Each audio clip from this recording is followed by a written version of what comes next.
Idol, para hindi na bumaho yung mga damit nyo sa cabinet na hindi na ginagamit, maglagay kayo nito.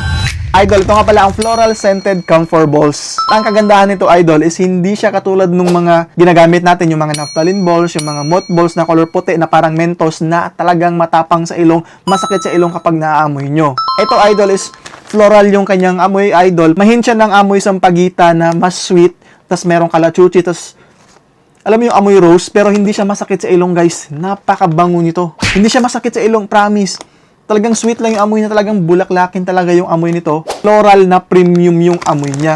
Kaya napakaganda nito, guys. At guys, hindi lang yun. Ang kagandahan pa nito is nakakatulong din po ito for insect repellent. Para hindi napuntahan ng ipis o kahit anong insekto yung mga cabinet natin. Kaya napakaganda nito, guys. Mabango talaga siya. As in, hindi siya masakit sa ilong, banay sa ilong. Sweet lang siya na floral at may pagka-klase yung amoy niya, yung may pagka-premium na floral yung amoy nito. Kaya guys, kung gusto niyo rin ito, kayo nang bahala. Ilalagay ko na lang ang link nito sa ating Yellow Basket. Let's go!